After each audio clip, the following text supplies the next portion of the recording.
Hello everyone and welcome to my channel. My name is Crown and today we are going to have some more stories that I hope that you will enjoy. But before we start, it would be so much appreciated if you would subscribe to the channel, like the video if you enjoyed it, and maybe leave a comment down below. These simple clicks would mean a lot to the future of this channel and really reward the effort that I put in every day. And now, without further ado, let's go! Note: please be aware I only interacted with this lady a couple of times and didn't know about this until her party went up to the party room. One day at an outdoor climbing area in November 2021, a Karen had chosen to make her presence known to us. She had come in with a party of mainly kids. A rock climbing place is more suited for kids to climb. As early as a safety briefing, she had started complaining about how long she had to wait for harnesses to go on the kids. She and a couple other adults were watching the kids. The typical time you can expect for harnessing up and watching the safety briefing should take up to 30 minutes, and the person doing the harnesses was within that limit. She continues to complain throughout the briefing and throughout the 1-hour session she had booked with us. She complained about why we weren't doing our jobs, why she and potentially other non-climbers have to watch the video, whatever. After the hour was up, she and her group went up to the party room for their food, and I went to lunch. During lunch, my manager came into the break room complaining about said lady in question, who was complaining to the owners, franchised, about her terrible experience. I told him about what I knew, but it didn't need to be said since he already knew a majority of the story. The lady never paid up until 4 days later when the police threatened her over the phone that if she didn't pay, they would come to her house and arrest her. The only reason the police had her number was because we had her name, number, and address on file when she pre-booked the party. Near my school, I'm in year 7 or 6th grade for you dear Americans, there is an Asda. For my American friends, it's like a British Walmart. All the kids from my school go in there every day, but my school recently developed a new way of paying for stuff and not as many go now. Me and my two friends, names are Sev and Isabel, were inside. We walked down to the biscuit section where the food is cheap and is also next to the bakery. After grabbing our stuff, we wandered down to the bakery aisle to see a 90-ish-year-old lady reaching for the last loaf of bread. She was taking her time and Sev, being the tallest, went forward to help the lady. Suddenly, we saw the Karen herself. She flew around the corner like an ice skater, shoved the old lady, and then ran off with the bread. Sev, being a tall, autistic, scary Russian female with dark glasses, followed the entitled mother to go have a chat, and me and Isabel went to help the old lady. Turns out, when that witch had shoved her over, she had shattered her pelvis. We called an ambulance and the police, and within minutes, the old lady was in an ambulance. And this is how the entitled mother's conversation went. One of the cops tells her, "Miss, we are going to ask you to put the bread down." "Why? I paid for this bread with my own money. It's mine." "We watched the surveillance footage. You didn't even pay for the bread after damaging somebody else for it." Then she got all sad. "My family has no money and we need food. This is the only thing my son can eat because he's allergic to everything." Bear in mind, a lot of what she was wearing was Gucci, and then both cops handcuffed her. "Ma'am, we are arresting you for assault and theft." She kept yelling and screaming, but she still ended up in a police car. Karma at its finest. A few weeks later, the old lady somehow got in contact with me and my friends, and she thanked us for helping. Turns out her husband is dying from terminal heart disease, and his favorite meal is her homemade salmon and cream cheese sandwiches. This story happened around a year ago and I had completely forgotten about it until earlier when I was playing a game of Warzone with my cousin over the internet, and he brought it back. I, male 35, had gone to the local bullseye looking to pick up a few things with my cousin, Tom, male 32, for a long night of gaming as neither of us had anything to do that Friday or Saturday night, and the then new Call of Duty Vanguard had just released. Not knowing how terrible this game was, we here hyped to get in as many hours as we could. As I carried my basket with balls, Doritos, and the biggest pack of pizza rolls I've ever seen, I happened to notice a singular PS5 sitting behind the glass in electronics. Walking up to Tom, I asked if he was planning on getting it, and he wasn't interested. He already had the new Xbox, so it's fair. I sent Tom to fetch an employee so I can collect my overpriced prize. Looking forward to those PS exclusive over the coming months. Everything goes swimmingly and I have bought the PS5. No sooner than I grab the bag and pick it up, a woman approaches. We will name her Susan as she wasn't good enough at her craft to be dubbed Karen. Susan interjects the closing niceties between myself and the store clerk with a panicked "Excuse me?" The three of us turn and the store employee asks if he can help. Susan says no, that will not be needed as she's looking to chat with me. Thinking this was an "I don't work here" lady in the making, I make sure she's aware I'm not a member of the Bullseye staff. Susan confirms she knows this as her voice continues to feign sweetness. Susan says, "I see you have the last PS5 they have in stock. Were you going to buy that?" To which I responded, "Actually, I already did. I'm stoked to finally have one." Susan replies, No. You can't have it. I need it. I'll pay you double what you paid for it." Now look, if I hadn't just spent ages trying to track one of these new systems down, I'd have just sold it to her at cost, but I wasn't able to find an RTX 3080 Xbox Series or PS5 at this point. Check today. So no amount of money could have convinced me to part with it. I informed Susan and she's absolutely not having it. All of the faint sweetness instantly gone. She demands I give her the PS5, and the store employee interjects, telling Susan if she continues to harass customers, he will have to ask her to leave. Susan turns and says, "I don't give a damn what you say. I'm going to get that PlayStation."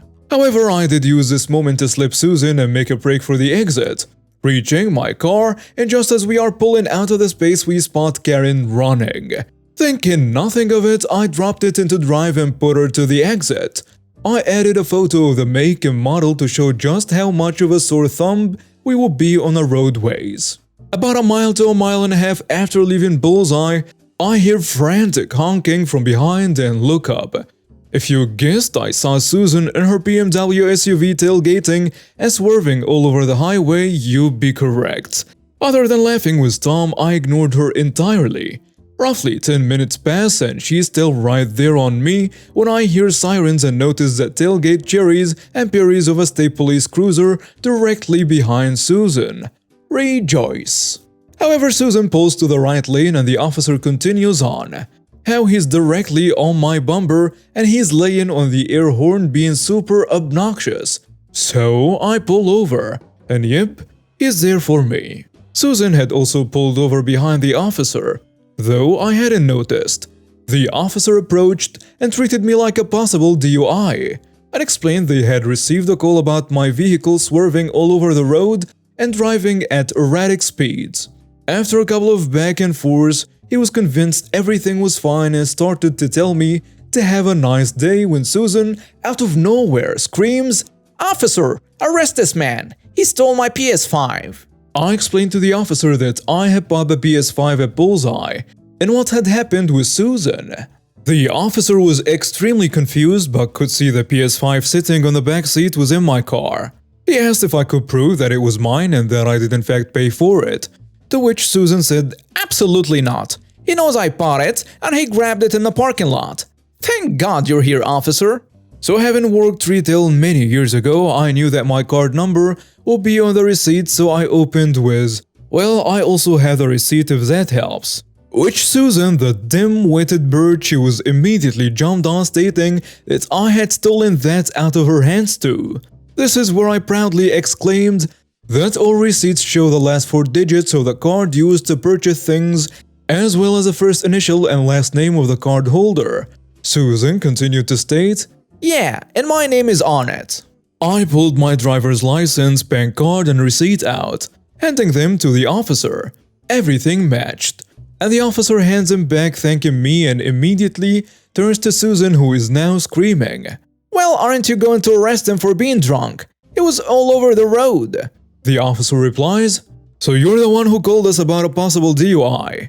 And Susan proudly exclaimed, "Yes, now arrest him." Our officer immediately pulled out his handcuffs and slapped him on Susan as she, with a voice full of fear, asked what the hell he was doing. The officer explained that Susan was under arrest for making a false report, misuse of 911, and my state's law on stalking. Now, while I got this wonderful PS5, Susan got her car towed, the full weekend in lockup, and when the dust finally settled, she pleaded guilty to making a false police report and harassment. I don't know what the terms were, but she was put on a 2-year probation and banned from the local bullseye until it completes. My work involves analyzing all kinds of data. This instance occurred around the time when our company was somewhat new, but still large enough to have 150 employees and rapidly growing. So far, our data analysis has been retail companies, travel agencies, or even the housing market. For the first time, we received a request to analyze health data from 5 hospitals in our area.